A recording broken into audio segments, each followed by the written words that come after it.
All right, so social worker, mentor, Yeah, man. Rob, episode 3, man. Yeah. Hey, listen, we're doing all right, you know. Yeah. Hey, do you know what? Hang on. What do they look like with the glasses on? Because Nah, come on, man. This is what I was saying. You see it when he was in the office, bro. This is what he was wearing in the office as well. But it's all right, man. Like my haircut next week. Yeah, I'll be back. the mohawk. Nah, come on, man. Yeah, But how you been? You been all right? I think this looks a bit mad. I'm gonna take it off. I've been all right, you know. You been good, yeah? Yeah, man. I'm good, you know, bruv. I'm good. Do you know it's the upcoming Jubilee weekend? Nah, I know. So it's gonna be nice to have a nice couple of days off to just relax. And do you know? I don't know about you. You know, this will be another topic we talk about. Burnout. Yeah, no, we need to, you know. Very, very important. We need to. And I was saying to Alex that when you're just working. No rest. But it's a lot. I know. And sometimes, the routine of get up, gym, work, get up, gym, work. You might have children, you might have other responsibilities, partners, whatnot. And then it's just the timetable in life. And then I know what you mean. You're not taking the acquired rest. So yeah, I'm looking forward to this time out, the next couple of days. Just chilling, same bro. as well. And having a lie-in. Oh, taste. I don't even know what that is. Even like just getting up. I think, do you know what it is? I think, you see like when the pandemic came in anyway, and it's kind of like, like before pandemic, you could just get up and then go to work like it's nothing. Like getting up now is hard. To get up in the morning, to get on the bus, to drive. I'm telling you, brother, it's a mazza, Yeah, it's mad. It's mad. But now, Rob, one thing I want to talk about with you is kind of like serious youth violence, in the capital. And obviously, like as you know, like I said, we've worked together and to social care and education. Yeah.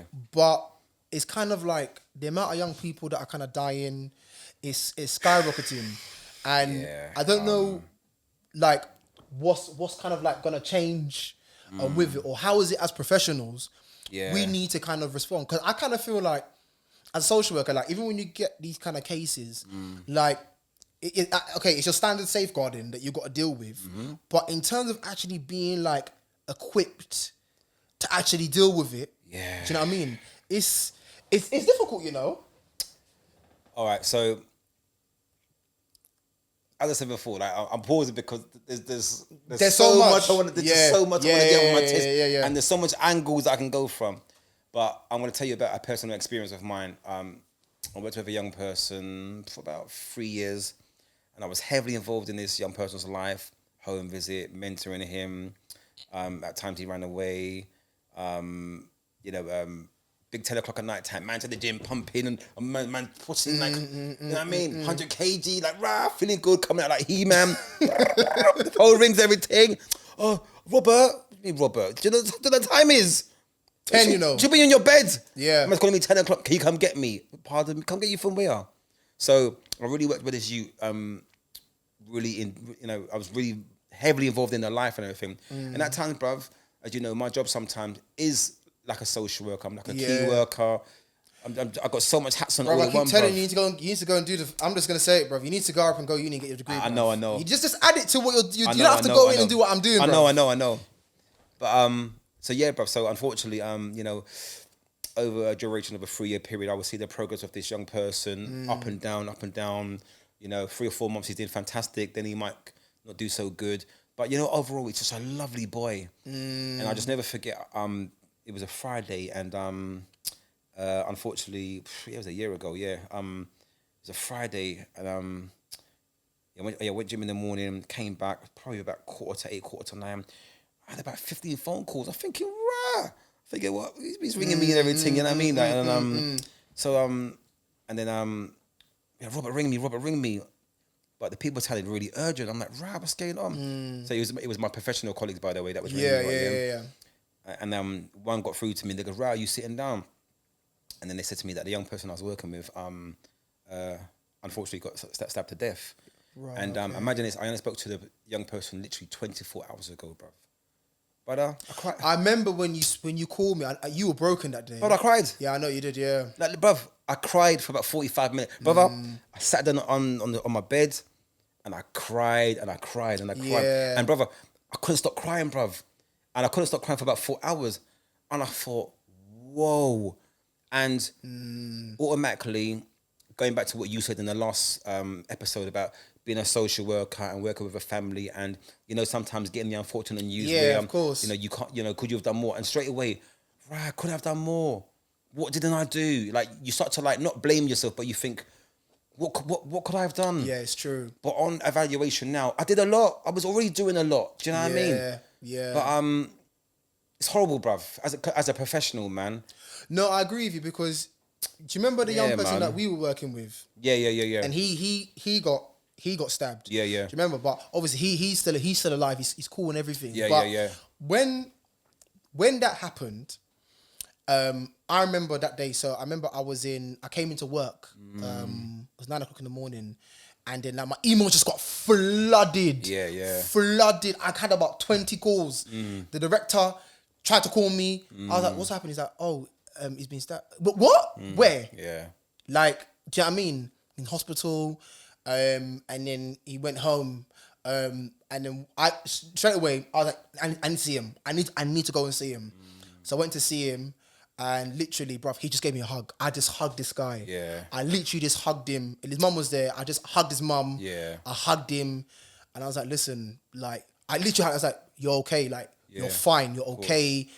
I sat him down. I said, bro, I said, listen, the main thing is, I'm glad you're well. I'm glad you're okay. But I said, but how many times have me and Robert spoken to you? Because you went to go and see him after as well. Yeah. Because I went to go see him after. Yeah. And then I just said to him, listen, bruv, to be honest with you, all I want you to do, stay in your yard. Just stay in your yard. Just recover, because he's got it's life changing. Something to do with the bowel, isn't it? Like life changing. Yeah. So because he was telling me like before at the time that he has to go toilet through a bag and everything. Yeah. But that stuff really hits you very hard as a professional. You actually feel as though you're like, what more can I do to protect like young people from getting stabbed, from getting hurt? Like, what more can you? And I think, bro, to be honest with you, it's higher than me and you. I think the government, to be honest with you, they're very, very detached. They claim to say they know what's going on, but in my view, they're very detached from what's going on. They're very detached from the surroundings that young people have to deal with, like the concrete jungle, the estate. Like they're very detached. And we spoke earlier, the last episode, about cost of living and all those sorts of things. When you're taking away youth clubs, when you're cutting all these things to local authorities, my only thing is that, what do you expect is going to happen? What do you think the ripple effect is going to happen to young people? Then you want social care and you want the education sector to be able to deal with it. But then ultimately, we're disarmed. But as a social worker, when I've had all these cases working with young people who, there's been issues, they've got other issues, like, to be honest with you, you feel very much disarmed, because even if that young person's on a child protection plan, like, let's say they're on a child protection plan and you're seeing them on a weekly basis, do you know what I mean? Even then, like, as much as you can see them, that young person still has to go out. That young person still has to go to school. Yeah. That young person still got issues with other young people. That's right. Do you know what I'm saying? So, but you know that, bruv. Okay, so we're in very similar roles, right? Yeah. And I'm right. I don't want this to come across in the wrong way. I'm really out there, yeah. As they say, right? Yeah. I'm really out there where, I'll talk to these youths. Yeah. I'll go on the high roads and. No, you'll go on the strip. I know. What's going on? What you lot doing? Like, yeah. Or like I'm into them, right? Yeah. Like, what's going on? What you lot doing? Like, yeah. But but what I'm saying, bro, is that's because and sometimes they respect you. So they need. Yeah. So like, even though they know professional, they're like, you know what? Rob's cool. Yeah. Do you know what I mean? Like, if I when I used to go, they were like, oh, Nana, you're alright. Like, but I'm saying, but they need like people like that. You know what I'm saying? Which is cool though, right? Yeah. But what I'm concerned about, right? If I start this point a bit fresh, right? Is it's the normalization and the normality of the obsession of violence being accepted. It's the norm. It's a dysfunction, but it's normalized, right? Yeah. He got stabbed up his bum. He got stabbed in the back. Did you hear about my man? He got stabbed and his ear came off. he got stabbed in his ball bag. Yeah, he's got one ball bag now. That's why they call him one bag Willie. Now this is real talk. I'm telling you now, bro. Right? Yeah. So, but they're laughing. They're proper, proper busting up laughing. No, proper I know what you mean. busting up laughing, bruv. Right? Yeah.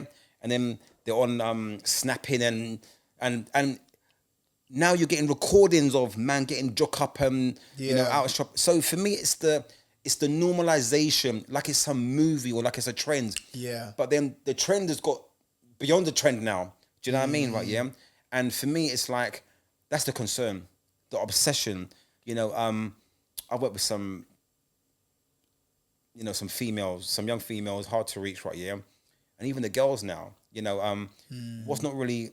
Sorry, I shouldn't say what's not really, but what needs to be spoken about more is the rise of girl gangs, right? Yeah, yeah, which people don't really talk about, to be honest with you. Right, I've seen a couple like on Instagram and YouTube, but I'm talking about in the UK now, right? Yeah, the rise of girl gangs, because it's not just the boys, it's also the girls, right? Yeah. And it's a concern, but for me, it's just the obsession with violence. Where is it coming from? Is it the movies? I'm not going to say the music because like. People are just telling their story, aren't they? But then it could be in the music, you know what I mean? But there's just so much different angles. But I'm just worried that, bruv, what just really gets me is that it's standard now. We could, do you know what I mean? Yeah, and what you're saying is true. Like, it is appearing to be very much standard. It's like, I remember when, when the government, I think when they pulled out their stats in terms of the amount of young people that have been killed in the capital, really. But then the government themselves, like, I think they kind of feel that policing is the way to kind of deal with it. And I think is it though? To be honest with you, like, amongst the community, you know amongst the community, like the police and the community, like we ain't the best of friends. No. I'm trying to say to you. No. And I think obviously now, in terms of like, what Preeti Patel has done in terms of stopping search powers and all those sorts of things, I think that in itself really, I mean, that's going to kind of break the relationship even more to me. And I think it's not just down to policing per se, because that's not going to solve the issue. It's more about, is that kind of community-based working with young people. Because, like, if you talk to young people in terms of what's actually going on, they're like, no, it's normal. I mean, people get chefed up all the time. Do you know what I mean? It's a normalized thing, but that's down to trauma, though. Do you know what I'm trying to say to you? That's a trauma thing. But I think you have to have those mentoring projects out there. There needs to be better. It's not even just about even social workers going in, because even then, I say, when it comes down to it, we're limited with even what we can do. That's me being real. Right, and you that's a fantastic point you made. We're limited. We're unlimited. Or we're limited. We're limited, right? Yeah. So, as a local authority all over the UK, right? Yeah. Right. What more could we do as a local authority, and what do you think? What more as a government in connection with the local authority together? Where can we come together to make? I mean, what services do you think we should provide, or what needs to change, or what can help? So for me, there's lots of brilliant mentoring organizations that are out there. Yeah. Do you know what I mean? There's, like, for example, there's Real Talk, there's United Board, there's I can name so many. Yeah, there's a lot. Who. It's in West London, by the way. Yeah, who are trying to actually do positive work with young people.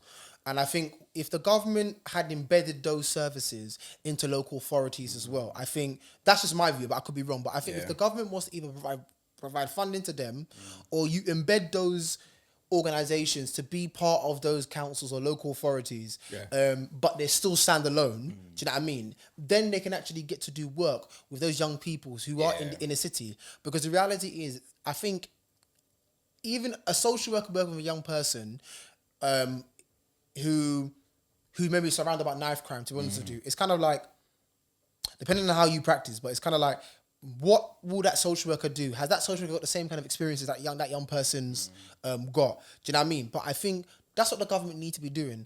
Policing, okay, fine. Have the police to go and protect the streets. If that's what the government want to do, cool. But at the same time, it's about the relationship the police have with the community as well. Do you know what I mean? I think that the relationship is still not positive as well. I think the approach that the police also have as well. Even though the police are trying to say that, we've got to try and get rid of knife crime, all those sorts of things. Yeah. The approach to how you're working with these young people, Yeah. it's not gonna get any better if you're just coming in with a heavy hand. Yes, of course, I'm always saying, what do you call it? We have to make sure that less young people die, getting eyes off the street. 100%. Your approach has to be, do you know what I mean? 100%. So the other day, I don't know if you saw this, right? Yeah. So there was a school, and I'm not going to mention the school. There's a school in South London, right? Yeah. And I don't know if you saw this on Instagram the other day. It's all over Instagram, YouTube. So I think the woman's like 40 or something. Someone's mother, or it might be just a woman. She's walking by, and then all the children are like throwing like water at her back, kicking her, spitting at her. Think what happened to these like youth them. And all of a sudden now, one youth comes out and starts stabbing her. I'm like, huh? Just like that. But this is what I'm trying to say to you, bruv. Right? Yeah. It's the obsession with violence.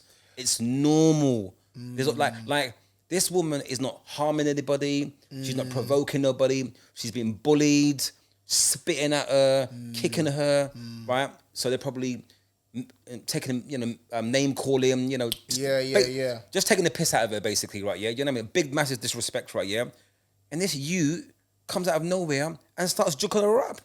The next day in the paper, so I told my talking with a family friend, and I said to him, brother, I'm telling you, brother, right? That's 5 years he's getting in Feltham or something, right? Yeah, or 2 years, right? Yeah, yeah. Bruv, he's not going to school tomorrow. He's getting arrested. Bruv, what happened? I'll show you after, right? Yeah. Bruv, what happened after? That you get arrested, bruv. Got arrested. Because I knew it.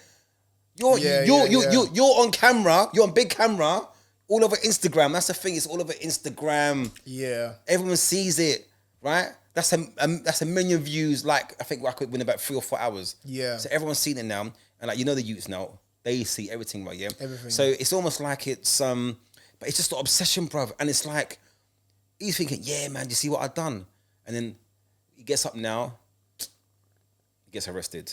So for me, it's like it's the mindset, and I was talking to one youth the other day, and he goes, "Right, Robert," he said, imagine this, I've just turned year 11, I'm leaving school soon, and he said to me, "Right, do you know in the last year," he said, "in the last year, I lost 13 of my good friends." 13. I know, it's the rate. Brother.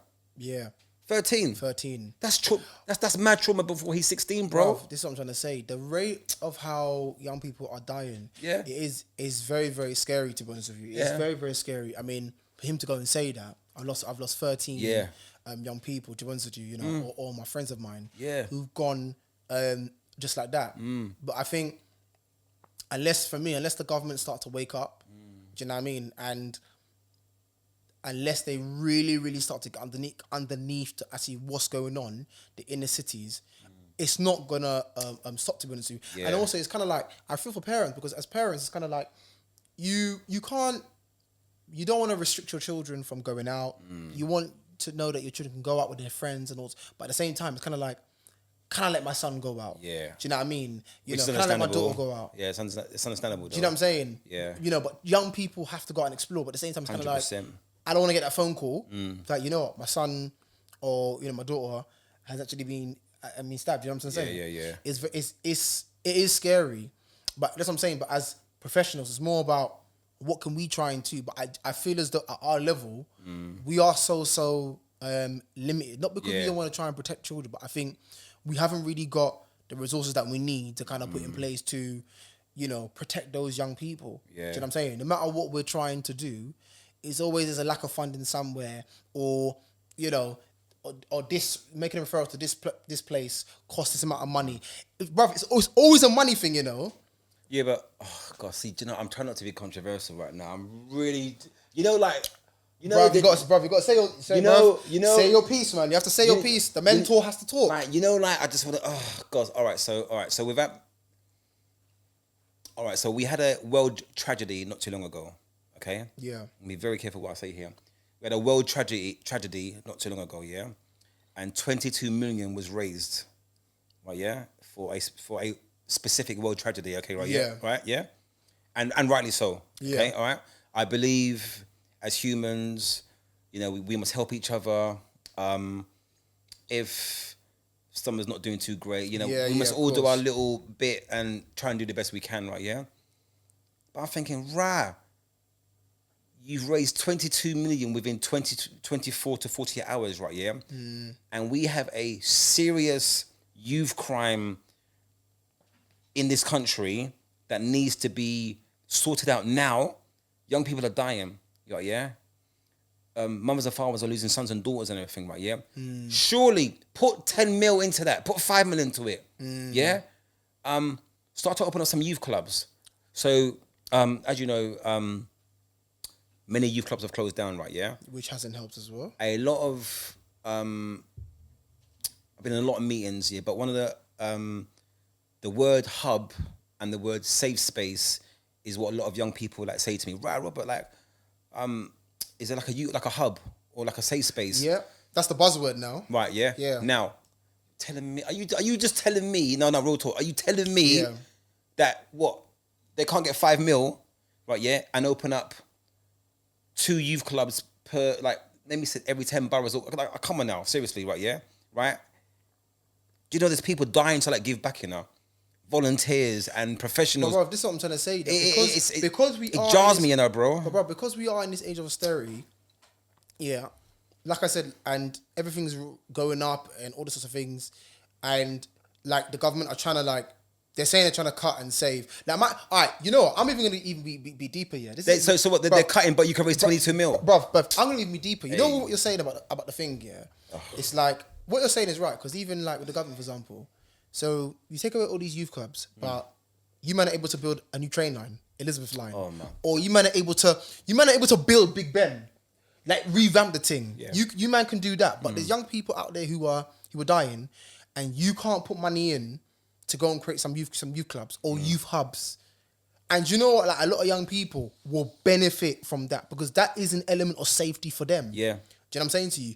There's money there available. Yeah. There is money there available. Yeah. Do you know what I mean? Yes, I know the government is cutting back, but there's pockets of money there that's available to support and help Yes, it's frustrating, young man. people. But I think, Rob, to be honest with you, it is about those mentoring organizations, community partnerships as well. I think also part of it as well is about the councils and local authorities having worked with like say like McDonald's or JD, all those kind of things there to keep eyes on the street. Remember, it's a community. It has to be everybody. 100%. It's not for us to be seen or work in isolation. Do you know? But that's the only way that I think it's gonna work. To be honest with you, Yeah. Do you know what I mean? I mean, in terms of social care, what can social care do? Yeah. I mean, in terms of us. I think in terms of support we can provide, yes, the safeguarding element where we can try, you know, I mean, even in terms of moving families out, I mean, even then, that's even tricky as well, to be honest with you. Yeah, it is. But, it's even tricky. But, okay, so, I mean, look, knife crime, gun crime, it happens everywhere. Let's just say it happens everywhere, okay, right, yeah? But, and remember, I'm just, when I'm talking to you, I'm just telling you what the youths are telling me, right? Yeah. Yeah. But then I'm also sitting down evaluating the situation. Money, right? Yeah. Money, right? Money, yeah. Cheddar, yeah. Peas, Yeah. Yeah. Money, right? Yeah. Now, I work with a lot of year 11s, and they're about to leave school. Yeah. And as you know, they want money. Once again, the cost of living is rising, right? Yeah. My money, £20. I haven't got £20 to give you. Right, yeah? Mum's got one of them electric key things and she's got to put the last £20 for the electric key thing, right, yeah? So she can't give her daughter now or her son the £20 to go buy wherever they want to buy, you know, or go to the cinema or go out and play whatever, whatnot. So money is a major issue. Now... Yeah, remember when EMA got taken away? Yeah, but but this is the point I'm trying to make. So, you know, between 16 and 18, you're not allowed to work full time, right? Yeah. You have to be in education. Education, yeah. Right, yeah. But there's some youths that education is just not their thing. I would rather it would be because education is the key to everything. Yeah. See, when you educate, you're powerful, you know, brother. I hear you. Right? I hear you. But as you know, the government, you can't work full time if you're 16. And this is the reason why between 16 and 18, there's a gap where it's like, this is where you're getting the ages of the crime rate and, you know, and because they want to work. And because obviously they're not getting the money that they want, or maybe mum and dad can't support them now, right, you know, I'm going to go do my thing then. It's also money. Now, what you wants to work for £4.50 or £9.20, or was it £8.20, whatever, whatnot. Now for me, the experience is absolutely phenomenal. Just the experience of just go and try it for like 6 months. Yeah, you may not like it, the money may not be good, but the experience will do you well, right? Yeah, but money's a major issue as well. But for me, it's like what frustrates me is that they can get you can get the money. It's like for me, I'm like, I'll tell you what it is, bruv. For me, there's no excuse. I'm sorry, man. Like, bruv, what they did during COVID, right? Yeah, taught me that wow, when they really want to pull through and make something happen, they can make it happen. But let me ask you this from an education perspective. Let me ask you this. So you mentioned about education, and you spoke about how like education is not for everyone. So what about, Rob, those practical courses? Because some young people are not academic, but they're practical. Yeah, yeah. Do you know what I mean? Like even me, I'd say I wasn't. Yeah. A bit of both. I wasn't. Yeah. I was like I wasn't academic. I had to try hard, but I was like a practical learner. Do you know what I mean? Yeah, but yeah, I had academia. So what about like education perspective? Young people who like maybe it's GCSEs is not it's not their thing, or go to college, but they want to work, do practical stuff where they can learn a trade and they can get onto it. Or like, what would you say? Do you know what I'm saying? So the great thing is now, right? Yeah, there are some fantastic apprenticeships out there. No, fantastic. Yeah. You know, no, listen, fantastic, right? Yeah. There's a lot of organisations where they do city and guilds. You can like stay with that apprenticeship organisation for like 5 to 7 days. And then within like a week, you get like a city and guilds. So, example, let's say it's construction now. Yeah. You're doing bricklaying, carpentry, health and safety, paint and decorating. Now that city and guilds qualification, bang, you can go and work on a little site part time. You know what I mean? Or if you do a CSCS card, which is a construction card, and you know, you do relevant city and guilds courses, then you can go onto a building site, get like a little maybe £200 for the week, whatever, whatnot. Qualifications. What, I mean, I want to put the realm to you. Because some young people are like, you know, I want to go studio. What about doing something in music, like a music qualification? You're like, and I'm just talking out loud. You know what I'm saying? So once again, there is quite a lot, but they don't always last due to the money and the funding. Right. Yeah. Okay. All right. Prime example. There's a company called Real Talk, and unfortunately, they lost funding.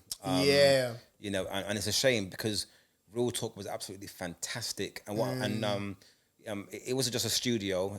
It's intervention, it's mentoring, it's counselling, it's therapeutic, and they're off the road, right? Yeah. I spoke to some of the young people, and they said to me, "Right, Robert, like I don't even know what I'm gonna do now, you know." But that's what I'm saying, right. And it touched me, you know, like rah, like. But I love hearing that. Do you know why? Because it means that this service, it made a difference, right? And I love hearing them say, like, no, it needs to stay open, and they mature with their answers, you know. Yeah. You got like year 10s, and I said the reason why they need it. And everything. Yeah. So, I mean, bruv, like, there's so much elements and angles and rectangles, like, you know, why this happens as well, man. But we got to start from primary schools, man. We got to I think we have to. You have to. We've got to start from primary schools, and I think the community work needs to start very early as well. And I don't mean about social workers going in. I mean like professionals going in, speaking to parents from the very beginning as well. Because ultimately, but from primary school onwards and in that year 7 period, there's like the kind of, it's like the crucial kind of age cohort. Do you know what I mean? We have to start from early, and I actually think for me, I think governments, they have to bring back youth clubs, youth hubs. They need to, because I think those are like very, very essential for young people. Oh, you know, I'm going to go youth club. We say like on a Saturday, I'm going to go youth club.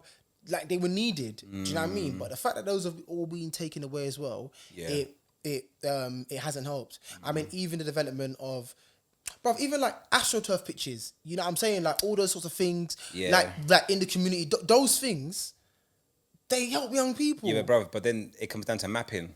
Mapping's also that's another issue as well. Geographics, isn't it? Yeah, because like if you got someone that lives in, I don't know, Harlesden, and they got a family member in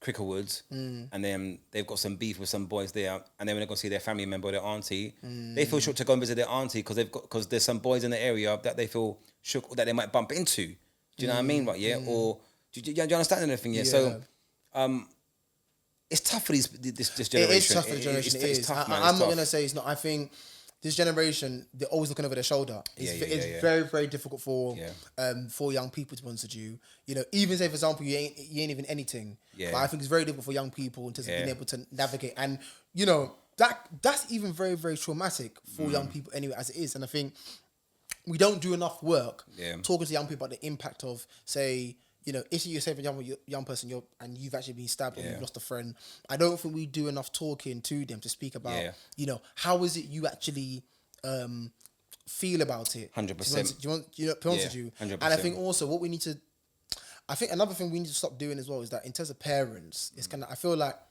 a lot of parents are very much, they're penalized as well for like, you know, for like what sometimes goes outside of the family home, and sometimes it's like, it's beyond the parents' control. Like if the child's gone out, like the parent is not there. Do you know what I'm trying to say? But it's mainly about educating parents in terms of what the indicators are, what is it that you see, 100%. and all those sorts of things. You know, but also, like I think you said earlier, like asking for support.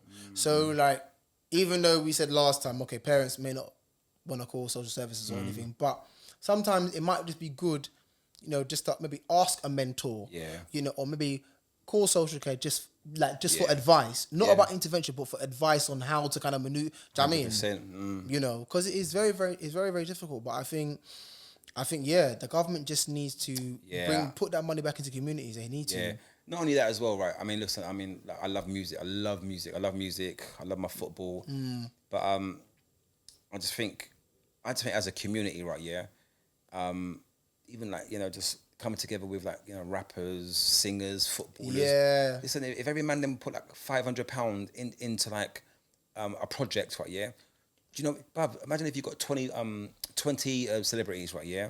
Or 20 influencers, and you put £500 into like a project. Yeah. But do you know what we could do with that, you know? It can work. It can actually really work, you know? Yeah. So it's like, I feel like there are many great things, because there's many great things happening, but more still needs to be done. Yeah. And as I said before, it just really frustrates me, because it's like not enough has been getting done, and it's I just worry, bruv. I worry, man. And there needs to be some organic changes and organic projects, something a little bit different, something off the cuff. You know what I mean? Because I just think things are getting on a little bit stale. And what I mean by stale is that it's becoming just the same old. And we go around in a circle. Do you remember that summer when Hyde Park? Remember that summer? I think it was I don't know if it was pandemic. It was Hyde Park. It was Hyde Park. No, it was during pandemic. Yeah. But remember that summer? Yeah. That summer was mad. Do you know what I mean? Like, and imagine now, yeah. And you know, the thing is, they're doing it in the daytime now, you know? That's what I'm saying. So imagine now, yeah, you see how lockdown's being lifted. Well, we're kind of like post-pandemic. Yeah. Now, summer, everyone's out and about. It's scary. Yeah, it's mad. It's very, very scary, you know. It's very, very difficult. But listen, bruv, we're going to end it there. Yeah, man. Like, you know, we just want to just like come. Do you know, like, see, with this conversation, there's been so much of it on social media. Yeah, all the time. There's a lot. And sometimes you don't always want to like talk about it, but it's a necessity to talk about it. Yeah. Do you know what I mean as well, man? But yeah, people, them. Yeah, man. I'm hungry. Yeah, bruv. I need to eat my jollof, man, and my rice. No. I can smell the rice and peas right now. Like, but yeah, man. Yeah, you know what I mean? But yeah, my brother. Yeah. Yeah. Next week, yeah, people, them. Nice. Take care, guys, man.